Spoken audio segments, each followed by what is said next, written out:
اولم یر الذین کفروا ان السماوات والارض کانتا رتقا ففتقناہما وجعلنا من الماء كل شيء حي افلا يؤمنون۔ کیا کافروں نے یہ نہیں دیکھا کہ بارش نازل ہونے سے، آسمان اور سبزہ اگانے سے زمین بند تھی، تو ہم نے دونوں کو کھول دیا، اور ہم نے پانی سے ہر جاندار چیز بنائی، تو کیا وہ ایمان نہیں لاتے؟ وَجَعَلْنَا فِي الْأَرْضِ رَوَاسِيَ أَن تَمِيدَ بِهِمْ وَجَعَلْنَا فِيهَا فِجَاجًا سُبُلًا لَعَلَّهُمْ يَهْتَدُونَ۔ اور ہم نے زمین میں اونچے اونچے پہاڑ بنا دیے تاکہ لوگوں کے بوجھ سے زمین ایک طرف ڈھلک نہ جائے، اور ہم نے اس زمین میں کشادہ راستے بنائے تاکہ لوگ ہدایت حاصل کریں۔ وَجَعَلْنَا السَّمَاءَ سَقْفًا مَحْفُوظًا وَهُمْ عَنْ آيَاتِهَا مُعْرِضُونَ۔ اور ہم نے آسمان کو محفوظ چھت بنا دیا، اور وہ اس آسمان کی نشانیوں سے اعراض کرنے والے ہیں۔ وَهُوَ الَّذِي خَلَقَ اللَّيْلَ وَالنَّهَارَ وَالشَّمْسَ وَالْقَمَرَ كُلٌّ فِي فَلَكٍ يَسْبَحُونَ۔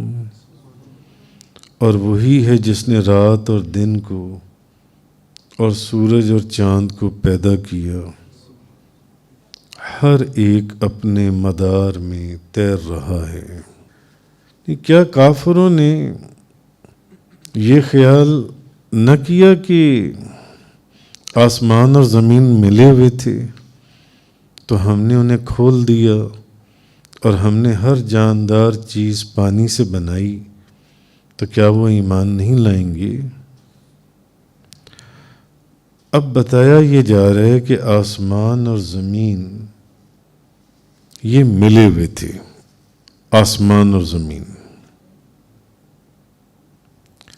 اب اس سے ایک مراد تو یہ ہے کہ ایک دوسرے سے ملا ہوا تھا، آسمان اور زمین، تو ان میں جدائی پیدا کر کے انہیں کھول دیا گیا، فاصلہ پیدا کر کے انہیں کھول دیا گیا۔ اور ایک مطلب یہ ہے اس بند ہونے سے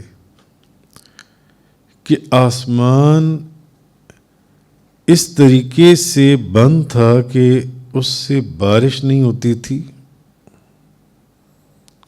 اور زمین اس طریقے سے بند تھی کہ اس سے نباتات پیدا نہیں ہوتی تھیں۔ تو آسمان کے کھولنے کا مطلب ہے کہ بارش شروع ہو گئی، اور زمین کے کھولنے کا مطلب ہے کہ اس سے سبزہ پیدا ہونا شروع ہو گیا۔ تو ایک معنی یہ بھی ہے کہ وہ آپس میں ملے ہوئے تھے، ان میں فاصلہ کر دیا گیا، اور دوسرے معنی اس کی تفسیر میں یہ بھی ہیں کہ آسمان سے بارش جو انسی ہے وہ نہیں ہوتی تھی، اور زمین سے جو ہے وہ نباتات پیدا نہیں ہوتی تھیں۔ تو آسمان کو کھولنے سے مراد ہے کہ اس سے بارش ہونے لگی، اور زمین کو کھولنے سے مراد ہے کہ اس سے سبزہ پیدا ہونا شروع ہو گیا۔ ایک شخص نے حضرت عبداللہ بن عمر رضی اللہ تعالی عنہما سے پوچھا، ان کے پاس آیا اور آسمانوں اور زمین کے بارے میں اللہ تعالیٰ کے اس فرمان جس کا یہاں ذکر ہوا ہے، کانتا رتقاً ففتقناہما، اس نے اس کے متعلق پوچھا، تو انہوں نے فرمایا کہ تم حضرت عبداللہ بن عباس کے پاس جاؤ، اور ان سے پوچھو، پھر وہ تمہیں اس کا جو جواب دیں وہ مجھے آ کر بتانا کہ انہوں نے کیا جواب دیا۔ حضرت عبداللہ بن عباس، اب وہ شخص حضرت عبداللہ بن عباس رضی اللہ تعالی عنہما کے پاس گیا اور ان سے بھی اس نے یہی سوال کیا، تو حضرت عبداللہ بن عباس نے اس کو یہ جواب دیا کہ ہاں آسمان ملا ہوا تھا، یعنی اس سے بارش نہیں ہوتی تھی۔ قرآن کا یہ جو مقام ہے یہ کیا کہہ رہا ہے؟ اس سے بارش نہیں ہوتی تھی اور زمین بھی ملی ہوئی تھی کہ وہ کوئی چیز اگاتی نہیں تھی۔ پھر جب اللہ تعالیٰ نے زمین پر مخلوق کو پیدا کیا تو آسمان کو بارش کے ساتھ اور زمین کو نباتات کے ساتھ کھول دیا، پھاڑ دیا۔ آسمان سے بارشیں شروع ہو گئیں اور زمین سے سبزہ اور کھیتیاں اور باغات شروع ہو گئے۔ یعنی کہ اب وہ شخص واپس حضرت عبداللہ بن عمر رضی اللہ تعالی عنہما کے پاس آیا، کیونکہ انہوں نے کہا تھا کہ حضرت عبداللہ بن عباس تمہیں جو جواب دیں نا اس آیت کی تفسیر میں وہ ذرا مجھے بتانا آ کر۔ وہ واپس آیا اور اس نے حضرت عبداللہ بن عباس کا جواب جو انہوں نے دیا تھا حضرت عبداللہ بن عمر کو سنایا، تو حضرت عبداللہ بن عمر فرمانے لگے کہ بے شک حضرت عبداللہ بن عباس رضی اللہ تعالیٰ عنہما ان کو علم عطا فرمایا گیا ہے۔ حضرت عبداللہ بن عباس کو انہوں نے سچ فرمایا اور صحیح فرمایا، وہ بالکل اسی طرح تھے۔ اس کا مطلب ہے کہ حضرت عبداللہ بن عمر بھی اس کے جواب کو جانتے تھے، مگر شاید وہ اپنے جواب کو یا ان کے نزدیک اس کی جو تفسیر تھی اس کو ویریفائی کرنا چاہتے تھے کہ اس کا جواب حضرت عبداللہ بن عباس کیا دیتی ہیں، تو مجھے آ کر بتانا وہ کیا اس کا جواب دیتے ہیں۔ انہوں نے کہا بالکل انہوں نے صحیح کہا، بالکل صحیح کہا اور سچ فرمایا، اور یہ بالکل اسی طرح ہے کہ ان کو اللہ نے علم عطا فرمایا۔ اور ہم نے ہر جاندار چیز پانی سے بنائی، ہر جاندار چیز کو پانی سے بنانے سے کیا مطلب ہے کہ ہر جاندار چیز کو پانی سے بنایا گیا۔ اب اس میں بھی مختلف تفسیریں اور قول ہیں۔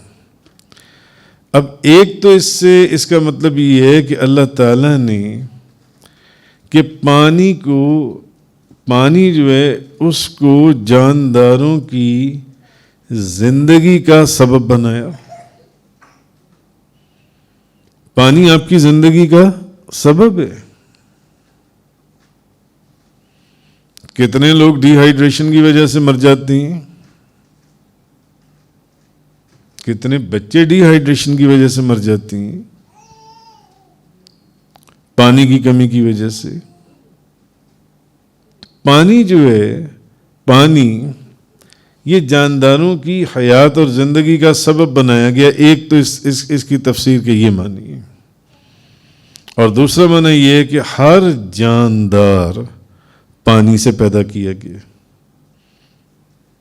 اور یہ چیز بھی سائنس پروف کر چکی ہے کہ ہر جو جاندار چیز ہے اس میں پانی موجود ہوگا، اس میں پانی موجود ہوگا۔ اور ایک تفسیر یہ بھی کہ پانی سے مراد نطفہ ہے جس سے انسان کو بنایا گیا، پیدا کیا گیا۔ افلا یؤمنون، تو کیا وہ ایمان نہیں لائیں گے؟ کیا ایسا نہیں کہ وہ اس کے اندر غور اور فکر کریں، غور کریں اور فکر کریں،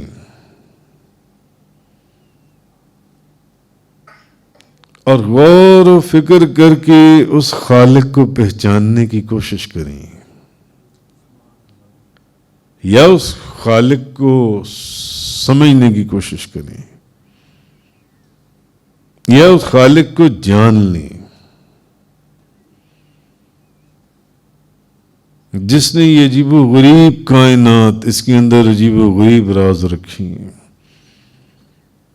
شرک کا راستہ چھوڑ دیں، اس کے ساتھ کسی کو شریک نہ ٹھہرائیں، غور کریں ان چیزوں کے اندر،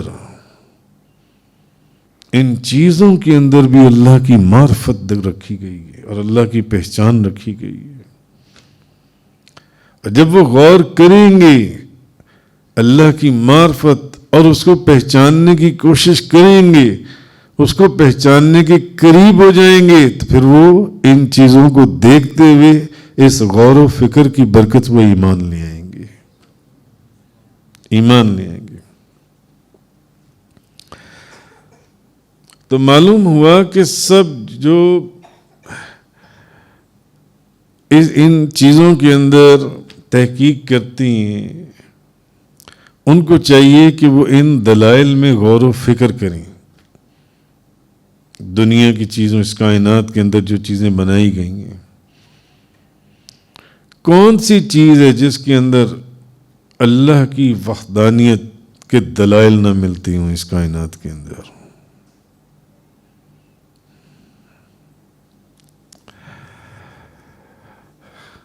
اور اس نظریے کو چھوڑ کر یہ جو سائنٹسٹ ہیں یا دوسرے غیر مسلم لوگ ہیں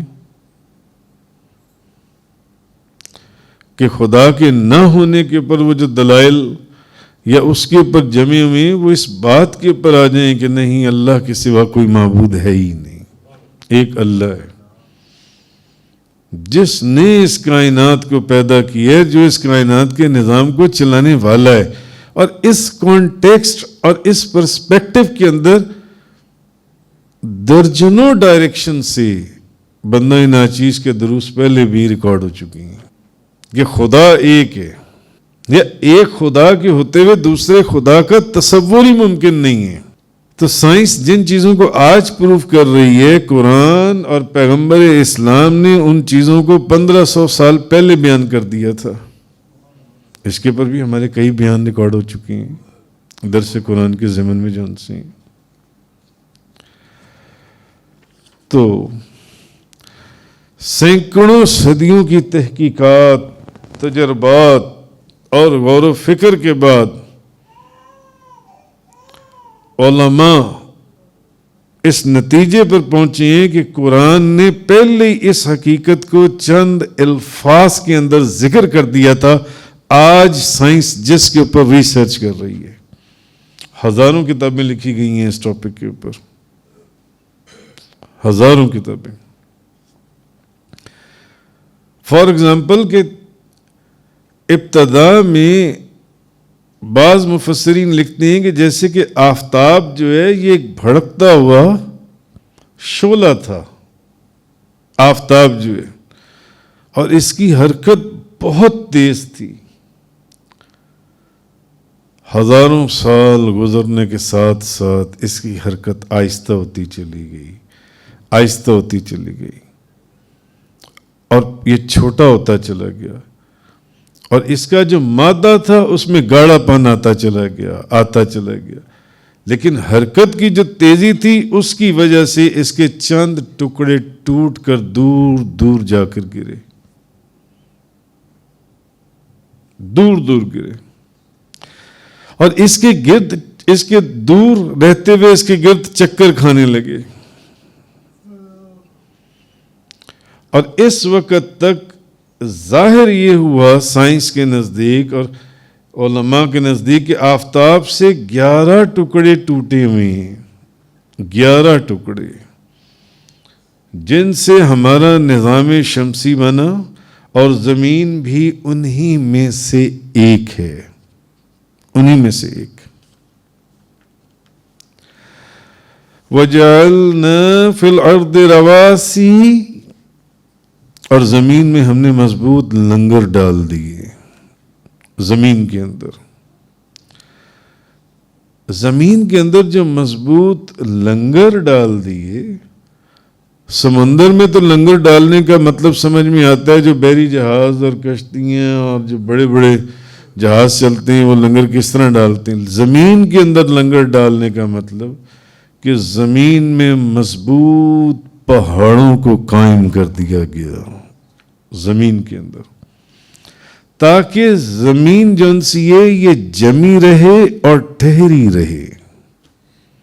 پہاڑوں کو جو اللہ نے یہ ساری کائنات ایسے نہیں بنائی. کہیں پہاڑ ہیں، کہیں میدان ہیں، کہیں نہریں ہیں، کہیں دریائیں، کہیں سمندر ہیں، کہیں ریگستان ہیں، کہیں باغات ہیں، کہیں چٹیل میدان ہیں، تاکہ زمین جمی رہے اور ٹھہری رہے اور ڈس بیلنس نہ ہو جائے زمین جو ان سی ہے، تاکہ لوگ آرام سے اور سکون سے اس زمین کے اوپر چل سکیں.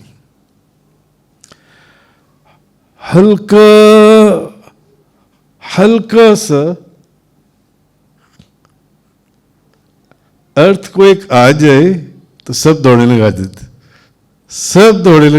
ہیں. ہلکا سا بس 1-2-3 سیکنڈ کا، چلو جی سب دوڑنے لگا دیں گے. ایسے ہی ہے نا، یہ اللہ کا ایک نظام ہے. یہ پہاڑ جو دنیا کے اندر ہزاروں کی تعداد میں مختلف ملکوں میں مختلف شہروں میں، کوئی 10,000 میل ادھر، کوئی 5,000 میل ادھر، ہم نے دنیا کے بے شمار ممالک میں ایسے ہیبت ناک اور کمال بڑے پہاڑ دیکھے ہیں. اللہ فرما رہا ہے یہ ایسے نہیں بنائے گئے. یعنی ہمیں معلوم تھا ہم نے ان پہاڑوں کو کہاں پر رکھنا ہے تاکہ یہ زمین ڈس بیلنس نہ ہو. یہ زمین جنسی غیر متوازن حرکت نہ کرے، ایک توازن قائم رہے تاکہ لوگ اس کے اوپر آرام سے چل سکیں. پھر اللہ نے اس کے اندر کشادہ راستے بنائے تاکہ لوگ اپنے سفر کے اندر راستے بنا سکیں اس زمین کے اندر، اور جہاں کا ارادہ ہو وہاں تک جا سکیں. ایسے نہیں یہ سب چیزیں بنائی گئیں جن سے. وَجَعَلْنَا السَّمَاءَ سَقْفًا مَحْفُوظًا، اور ہم نے آسمان کو ایک محفوظ چھت بنایا.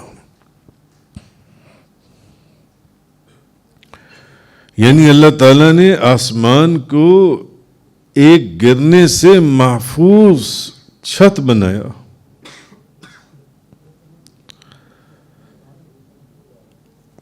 سوچنے کی بات یہ، اس چھت کے اندر آپ کو کوئی پلرز نظر آتی ہیں؟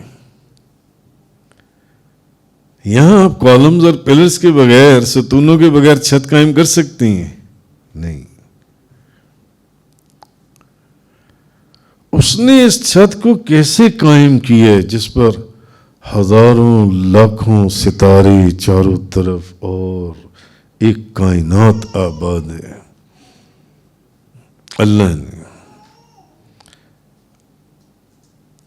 اور قرآن یہ کہہ رہا ہے کہ ہم نے آسمان کو ایک مضبوط، ایک محفوظ چھت بنایا، گرنے سے محفوظ. اور کافروں کا حال یہ ہے کہ وہ یہ جو آسمانوں کی کائنات ہے، جن میں سورج ہے، جن میں چاند ہے، جن میں ستارے ہیں، یہ اپنے اپنے آسمانوں میں اور ان کی حرکتوں کی کیفیت اور اپنی اپنی نکلنے کی جگہیں جون سی ہیں، ان کے طلوع اور غروب اور ان کے احوال کے جو عجائب، جو عالم کو بنانے والے کے، اس خالق کائنات، اس کی وحدت کی دلیلیں، بجائے اس کے کہ اس کے اوپر غور کریں، ان سے اعراض کرتی ہیں. ان کا حال یہ ہے.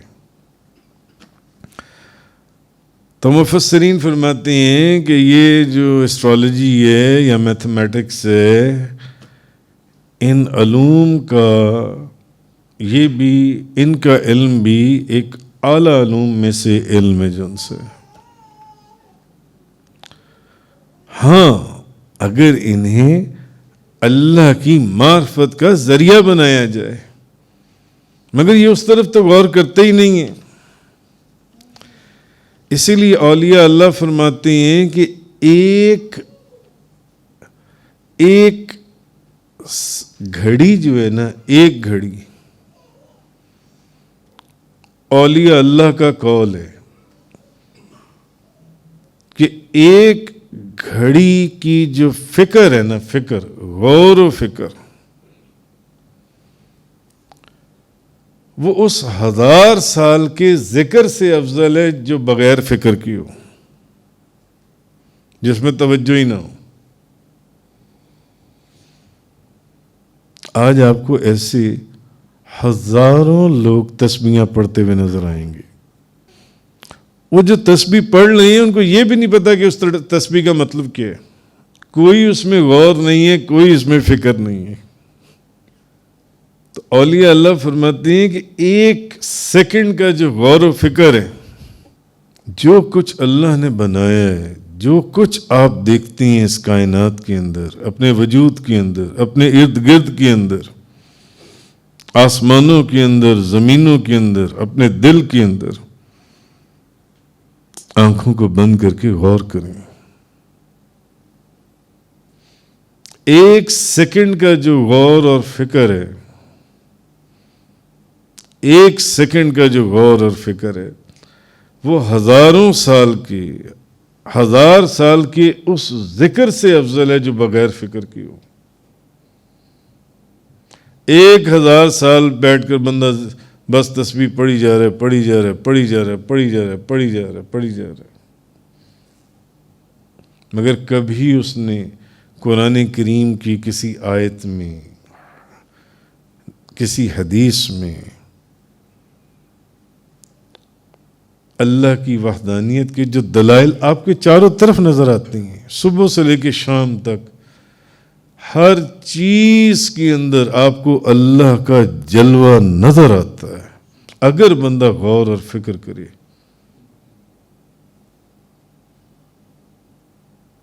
اولیاء اللہ کا یہ فرمان ہے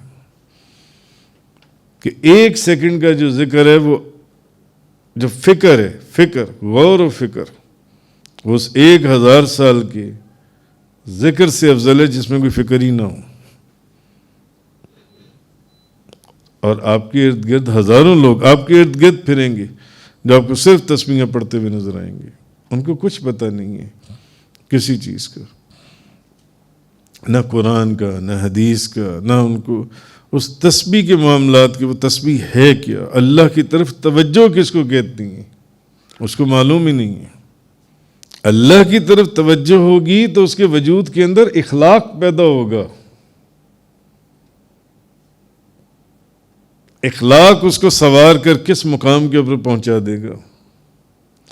اور اللہ کی طرف جب توجہ نہیں ہوگی تو جتنی مرضی تسبیحاں پڑھ لے، وہ اس کے اندر بد اخلاقی پیدا ہوگی۔ آیت نمبر 33 کے اندر فرمایا اللہ تبارک و تعالیٰ نے، وَهُوَ الَّذِي خَلَقَ اللَّيْلَ وَالنَّهَارَ وَالشَّمْسَ وَالْقَمَرَ كُلٌّ فِي فَلَكٍ يَسْبَحُونَ، اور وہی ہے جس نے رات اور دن کو اور سورج اور چاند کو پیدا کیا، ہر ایک اپنے مدار میں تیر رہا ہے۔ اللہ نے اپنی ایک اور نعمت کا بیان فرمایا یہاں پر، انہوں نے کہا رات کیوں بنائی ہے؟